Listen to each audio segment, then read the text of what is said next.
Elias Thorne swung the shovel again, the heavy, wet clay making a thick schloop sound as it released.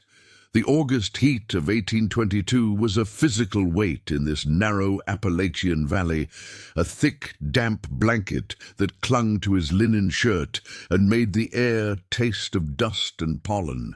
He was not digging a foundation, he was digging a grave for his family's sustenance. He tossed the spadeful of dirt onto a growing mound, then bent over, his hands on his knees, breathing hard. The smell rising from the shallow pit at his feet was a sour, sickening mix of spoiled pork, mealy, rotting apples, and the unmistakable tang of soured milk. It was the smell of failure. This was the third time since the heat had settled in June that he had been forced to bury his stores. His face, lean and weathered from only 30 years of frontier life, was set in a mask of frustrated anger. He had built his cabin just as his father had taught him, and just as every other settler in the region had done. He had even built the root cellar according to the common wisdom, a shallow 3-foot pit dug beneath the cabin's main room, accessed by a trap-door, its walls lined with loose stacked fieldstone. It was meant to keep the winter's harvest from freezing and the summer's larder from spoiling. It had failed spectacularly at the latter. The cabin itself was an oven, and the ground, baked by the relentless sun, radiated its heat up into the shallow pit, turning it into a slow cooker for his food. The stone-lined box that was supposed to be his family's security had become a rot pit, a damp, warm cavern that invited mold, insects, and decay. He looked at the wasted provisions, the hams he had spent weeks smoking, the butter his wife, Sarah, had churned, the vegetables they had coaxed from the rocky soil. It was more than food. It was time. It was labor. It was their buffer against the coming winter, all turned to mush. He knew that if he could not solve this, the hunger they'd face in January would be a direct result of the rot he was burying in August. He slammed the shovel into the earth, the hickory handle jarring his hands. He was doing it wrong. Everyone was doing it wrong. The standard solution was a lie. He straightened up, wiping the sweat from his eyes, and looked past his cabin. His gaze settled on the north-facing slope of the valley behind his home, a steep incline of shale and hemlock that the sun rarely touched. Even at midday, it was always cooler there. A tiny seam of a spring trickled from the rock face, a thin, persistent thread of cold water that ran even in this stifling drought. He stared at the dark, damp rock, and for the first time he wasn't looking at it as a source of water, but as a source of cold.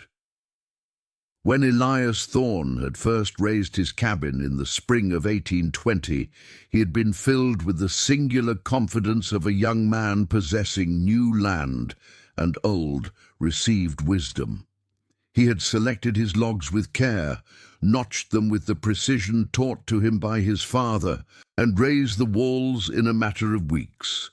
The last and most crucial step, before the floorboards were even laid, was the cellar. He, like every other settler, knew that a cabin without a cellar was a temporary camp, not a home. He followed the instructions exactly. He marked out a rectangle 6 feet by 8 inside the cabin's footprint and began digging. The work was hard, but straightforward. He dug down 3 feet, then 4, hitting a layer of dense clay that made him curse, but he pressed on, believing depth was the only variable that mattered. He then spent a week hauling field stones from the nearby creek, lining the walls of the pit to keep the earth from collapsing. He built crude, shallow shelves, laid a floor of sawdust, and covered the entire thing with a heavy trapdoor made of rough sawn pine. For the first winter it worked perfectly. The potatoes, turnips, and carrots were shielded from the hard frosts, and the cabin's own hearth, radiating warmth through the floor, kept the pit just above freezing. He had been proud, his handiwork a solid, dependable piece of frontier engineering. Then came the summer. The first one had been mild, and the cellar had performed adequately, but this summer, the summer of 1822, was a different beast. The heat had arrived in May and had not broken. The pit under the floor, which had so cleverly stolen warmth from the cabin in winter, now suffered from the same proximity. The entire house was hot. The ground itself was hot. The cellar, shallow and connected to the warm surface by only a few feet of earth, became a trap. It was not a cooler. It was a damp, still 55-degree oven. The air grew heavy and stale. The milk, lowered in a bucket, soured in a day. The crocks of butter, meant to be preserved in the cool, separated into watery, rancid pools. The hams, hanging from the low ceiling, developed a fuzzy, green-grey mold at the joints. Elias had tried everything. He'd left the trapdoor open at night to let in the cool air, only to find the cellar infested with mice and snakes by morning. He'd lined it with fresh straw, which only moulded and added to the smell of decay. He'd sprinkled lime, which did nothing but make the rotting food taste of chemicals. His frustration mounted with every spoiled meal, every basket of ruined vegetables. This wasn't just a failure of construction, it was a betrayal. He had followed the rules, he had done the work, and the work had failed him. He sat at his table one evening, the trapdoor at his feet, listening to the buzz of blowflies that had somehow found their way into the pit. Sarah sat across from him, her hands clustered on the table, her face drawn with worry. "Elias," she said, her voice quiet, "Josiah's wife lost all her cheese, the same mold we have. She wept. She said the ground itself is cursed this year." Elias shook his head, running a hand through his hair.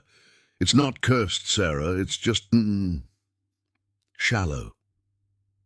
He looked at the trapdoor. "We're living on top of our food, and the heat's pressing down on all of us. The house is hot, the ground is hot, the cellar is just caught in the middle." He knew then, with a sinking certainty, that no amount of modification would fix it.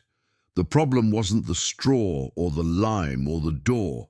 The problem was the entire concept. The standard method was built on a flawed assumption that the earth under the house was a stable, cool place. It was not. It was just a basement, and a poor one at that. He needed something else. He needed to get away from the house. He needed to get away from the surface. Elias began to walk. For 3 days, he did no work on the farm. He left his shovel and axe by the cabin and walked the boundaries of his land with only a piece of dried jerky in his pocket. He was not hunting. He was observing.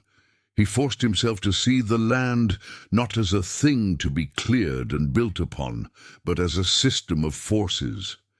He noted how the sun baked the south-facing slopes, turning the soil to cracked clay, while the north-facing slopes remained damp, almost cool, beneath a thick carpet of moss and fern.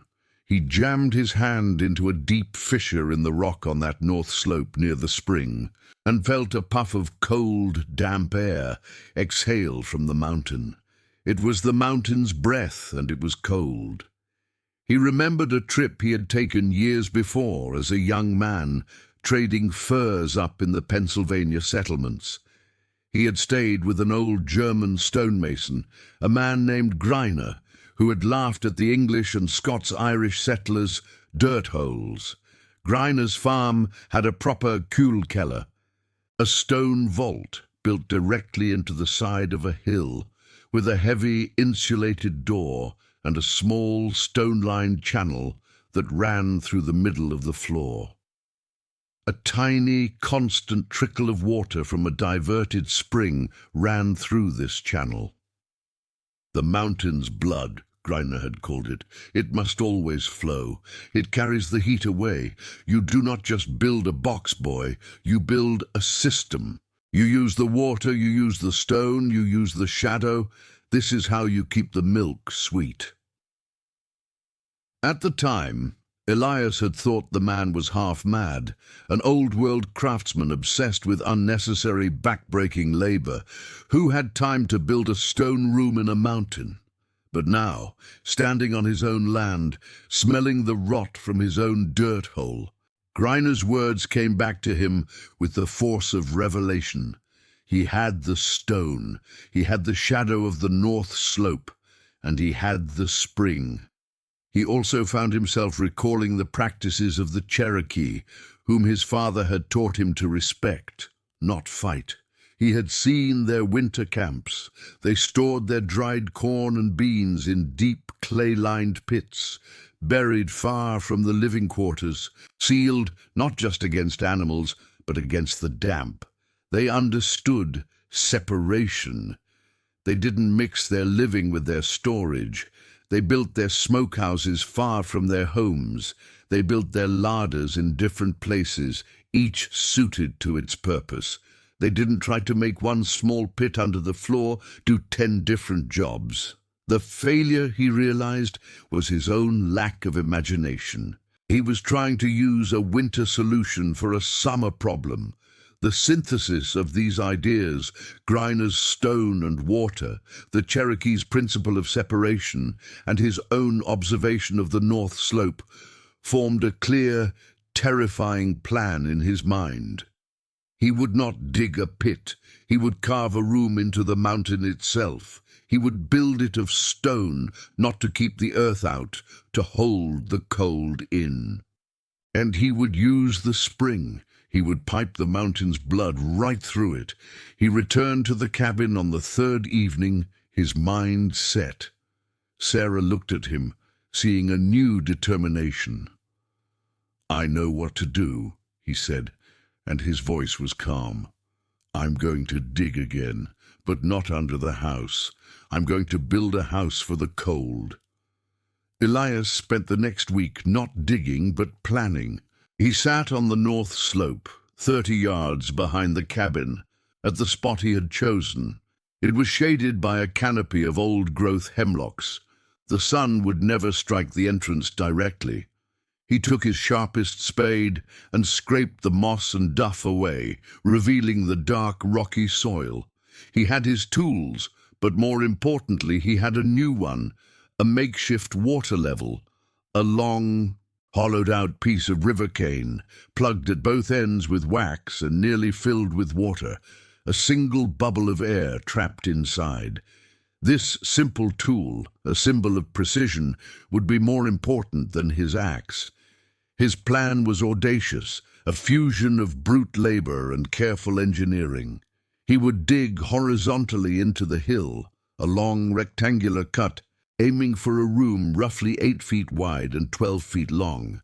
The back of it would be at least 10 feet under the surface of the hill. This depth was crucial. He was chasing the constant 55-degree temperature of the deep earth, a temperature that was immune to the summer's heat or the winter's frost. The walls would not be loose stacked stone. They would be mortared. This meant he would have to make his own lime mortar, a grueling process of collecting river mussel shells, burning them in a pit kiln for days until they turned to quicklime, and then slaking it with water. The stone would be quarried, not gathered, split into flat, manageable blocks. But the masterstroke, the element he borrowed from Greiner, was the water. The spring was 20 feet above his chosen site. He would dig a narrow, clay-lined channel, diverting a small, constant stream of that 54-degree water. He sketched the design in the dirt. The channel would not run around the cellar. It would run through it. He would build a stone trough or race along the back wall of the chamber. The cold water would flow in, run the length of the room. and flow out a drain at the other end, rejoining its original path downhill. This moving water would be his engine. It would be a relentless heat sink, actively pulling any warmth that penetrated the cellar out of the air and carrying it away. The air, in turn, would be cooled by the water and the massive 2-foot-thick stone walls, which would act as a thermal battery, storing the cold. He also planned for ventilation, something the pit under the house lacked. He would build 2 vents, a low 4-inch intake pipe near the heavy oak door, and a high 6-inch exhaust vent in the back, running up through 10 feet of earth to the surface. He understood intuitively the principle of the thermosiphon.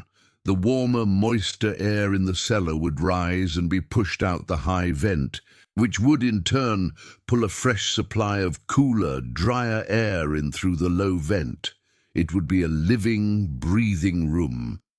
He listed the problems in his mind: the sheer volume of earth to be moved, the danger of collapse, the difficulty of quarrying and setting the stone, the precision needed for the water trough. He would need a roof, not of pine, but of massive oak beams, strong enough to support the 3 feet of earth he planned to pile back on top, insulating it completely. This earth roof would, in time, be covered with grass, turning the structure into a living part of the hill. He faced skepticism. His neighbor Josiah stopped by, saw the massive gash Elias was planning in the hill, and shook his head. "That's a tomb you're building, Elias, not a cellar. You'll work yourself to death before the frost comes, and for what? A wet hole in the ground."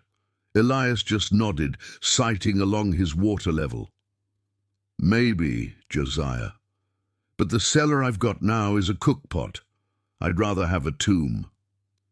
He set his pickaxe against the hillside and swung. The first strike against the hard-packed earth was the beginning of a month-long battle. The work was a kind of controlled savagery. Elias Thorne entered a state of relentless, focused labor. He began by digging the great cut, a gaping wound into the north slope. It was not like digging in the valley floor. Here the earth was a dense, tangled web of roots, clay, and shale that fought back. He used his pickaxe until his shoulders burned, shattering the rock, and then his shovel to clear the spoil. He worked from sunup until the light failed, moving tons of earth by hand, one shovelful at a time, dumping it nearby, knowing he would need it again for the roof. He was a man carving a cave. After 2 weeks, the hole was 12 feet deep at the back, 8 feet wide, and shaped like a rough rectangular tunnel. He had shored up the sides with temporary log braces, working in constant low-grade fear of a collapse. Then came the stone. He abandoned his farm, leaving the day-to-day to Sarah. He took his iron wedges and his heaviest maul to the creek bed a mile away, where a granite ledge presented itself. He would find a fissure, hammer in the wedges, and listen for the groan of the rock before it split, rewarding him with a flat, usable slab. He hauled the stone back on a crude wooden sled, his body straining, his hands raw and cracked. He built the walls first, starting at the back. He had made his mortar, a pungent, sticky grey paste from the burned mussel shells and sand. He set each stone with care, a large, stable base, fitting them together like a puzzle, filling every void with mortar and smaller stones. The walls rose, 2 feet thick, solid and permanent.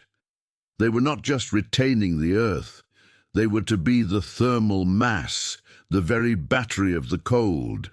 The most delicate part was the water trough. He used the flattest, most perfect slabs for this, setting them at the base of the back wall. He used his water level obsessively, checking the gradient. It had to drop, but only slightly, a 1-degree slope from the inlet to the outlet. Too fast, the water would be noisy and erosive.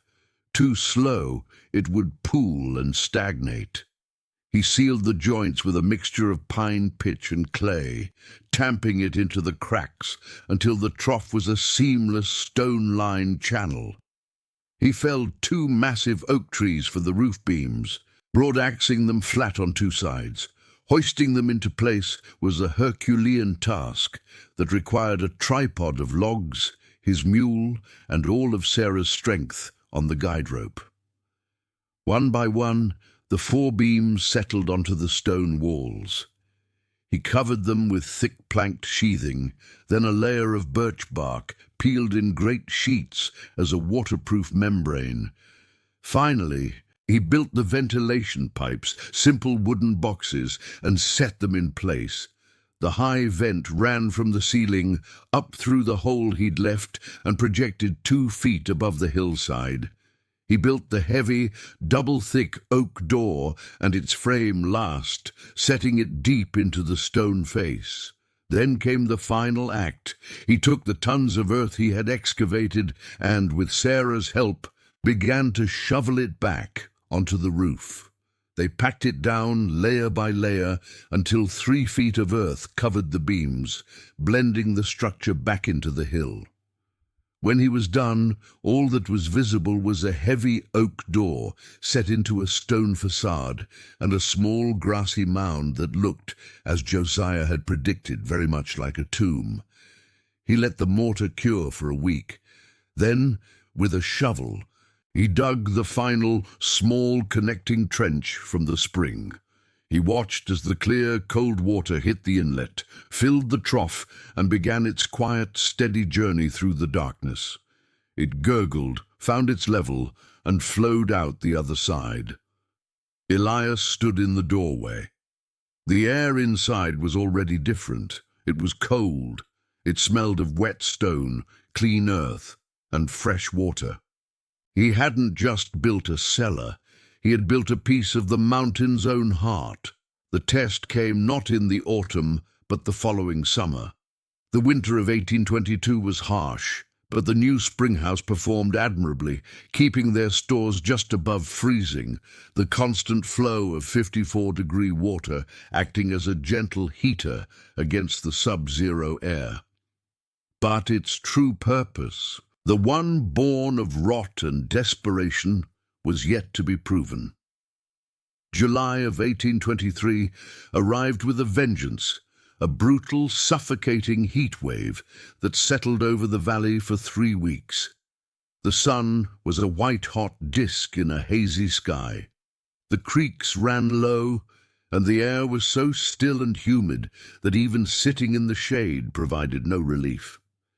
In the cabin, the floorboards were warm to the touch. The air was over 98 degrees. It was the kind of heat that spoiled milk on the table and drove men to madness. In the settlement, Josiah and the others were suffering. Their shallow cellars were useless, hot pits. They were losing food. They spoke of the heat as a plague. On the hottest day of the year, Sarah looked at Elias, her face pale with anxiety. They had 2 large crocks of fresh butter, a quarter cask of salted pork, and baskets of early apples stored in the new structure. "Go and see," she said, her voice barely a whisper. "I need to know." Elias nodded. He took his lantern, though it was midday, and walked the 30 yards to the spring house. The grassy mound on its roof was green and healthy, fed by the dampness within. He pulled the heavy iron ring on the oak door. It swung open with a hiss as the pressure equalized. A plume of cold, dense air spilled out around his ankles, a visible mist in the hot, humid atmosphere. It was like opening an icebox. He stepped inside and pulled the door shut, and the world vanished. The oppressive 98-degree day was gone, replaced by a profound subterranean chill and a deep, echoing silence, broken only by the quiet, constant shush of the water in the trough, The lantern light reflected off the damp, sweating stone walls. He held his hand up. The air was not just cool, it was cold. He walked to the back. A thin mist hung over the moving water. He dipped his hand in it. It was numbing. He had a rare mercury thermometer, a prized possession. He unhooked it from his belt. The air temperature inside the spring house was 58 degrees, a 40-degree difference from the outside world. He walked to the shelves. He ran his hand over the butter crock. It was cold and firm. He opened it. The butter was sweet, pale and solid. The apples were crisp, their skin cool and taut. The pork was sound, dry, and free of any mold. He stood there for a long time, just breathing in the cold, clean air. It had worked. The geothermal depth, the massive thermal battery of the stone, and the active cooling of the spring water had conspired to create a perfect, stable, cold environment, completely isolated from the hostile world outside. He heard a noise at the door. It was Josiah, his face haggard, holding a small wooden bucket. "Elias," Josiah said. His voice cracked. "My wife. The last of her butter has turned. We've nothing. I just wondered, did your tomb work?" Elias stepped aside, holding the lantern up. The cold air rushed out, hitting Josiah in the face. The man's eyes went wide, feeling the impossible chill. "Bring it in, Josiah," Elias said, his voice echoing slightly from the stone room. "Bring in what you have left. There's room." That summer, Elias Thorne's spring house became the heart of the small community. It was not just his larder, it was the settlement's insurance policy. Families from as far as 2 miles down the valley would make the trek, bringing their crocks of butter, pails of milk, and sacks of cheese, asking to rent a bit of the cold. Elias never charged. He simply made room on the shelves. He became the man who had tamed the summer, who had found a way to stop the rot. The spring house became a meeting place, a repository, a small stone bank of sustenance. The following spring, a delegation of men, led by Josiah, came to Elias's cabin. They were not asking for storage, they were asking for knowledge. They had brought their own tools, their own water levels, and they asked him to show them how. He spent that spring and the next walking their lands, helping them site their own spring houses. Not all were as fortunate as he. Some had no north-facing slope, so he showed them how to dig deep, straight down, and build a fully buried structure insulated by 6 feet of earth on all sides. Some had no spring, so he taught them to adapt the design. Building an ice house on the same principle, a deep insulated pit, filled in winter with blocks of river ice, which would last in that insulated darkness well into August. The design evolved. The principle, however, remained the same. Men like Caleb, who lived by the main creek, built a variation. He diverted a fast-moving channel of the creek to run in a stone race outside his cellar wall, using the water to constantly chill the stone, which in turn chilled the room. It wasn't as efficient as Elias's internal trough, but it was 20 degrees cooler than his old pit. Within a decade, the rot pits under the cabins were abandoned, filled in with dirt. The new standard, the Thorne Cellar, or simply Spring House, became the defining feature of the valley's homesteads. They were built before the cabins, their location determining the placement of the home itself. Generations later, children would play on the grassy mounds, having no idea of the labor or the desperation that had built them. The knowledge became vernacular, a piece of shared wisdom whose origin was forgotten, absorbed into the simple, unshakable truth of how things are done. Elias's own spring house, built of the best stone and the deepest obsession, outlasted him by a century.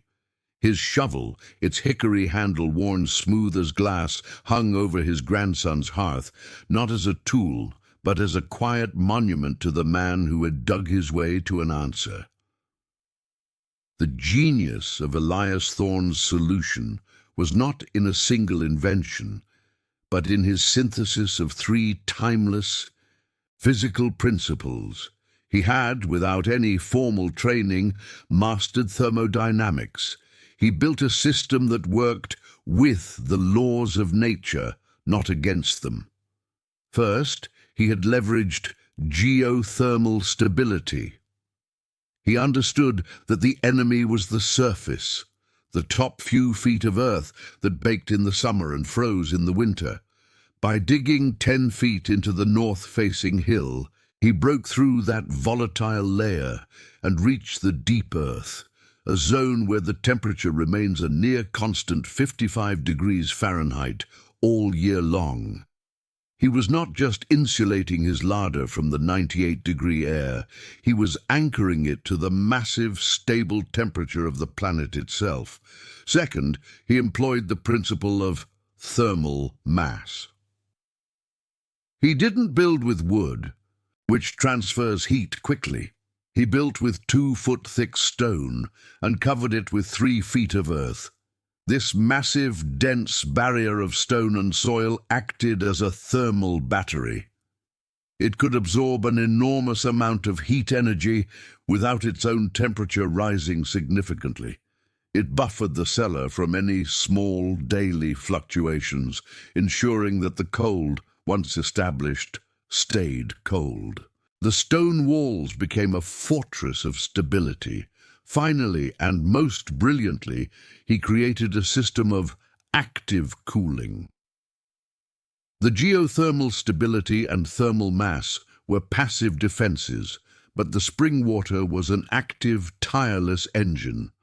The water, emerging from deep in the earth at 54 degrees, flowed into the trough. As the air in the cellar absorbed the tiniest bit of heat, from the door being opened or from the food itself, that warmer air would touch the cold water. The heat was immediately transferred to the water, conduction, which then physically carried that heat away, convection, as it flowed out the drain. He had built a gravity-powered, zero-energy refrigeration system. Today, engineers would call it a passive geothermal heat exchange. Elias just called it a spring house. It was a perfect, resilient design, using the shade of the slope, the insulation of the earth, and the cold of the water to create a stable microclimate.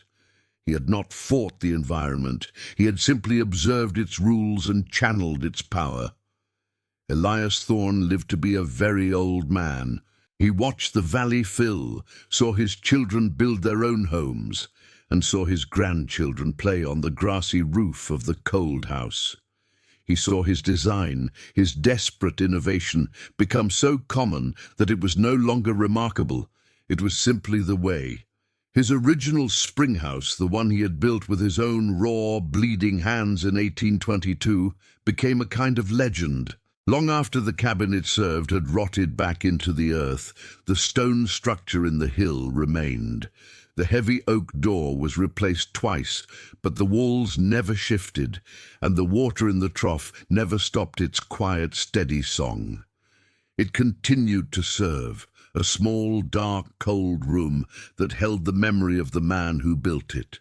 He had been faced with a problem that the common wisdom of his time could not solve. The standard way, the easy way, had been a catastrophic failure. He had been forced by the threat of rot and hunger to stop and to see the shadow on the north slope, to feel the mountain's cold breath, to remember the words of an old stonemason. His solution was a reflection of his character, stubborn, intelligent, and deeply rooted in the earth. The spring house was more than a cellar. It was a testament to the idea that security is not about building a high wall against the world, but about building a deep partnership with it. It was a quiet, stone-lined lesson in humility. The environment, the heat, the cold, the damp, these were not enemies to be defeated, but powerful, immovable forces. The only path to survival was to understand them, to respect them, and to design with intelligence and precision a way to live within them. True resilience, Elias had learned, was not found in fighting the mountain, but in building a room inside its heart.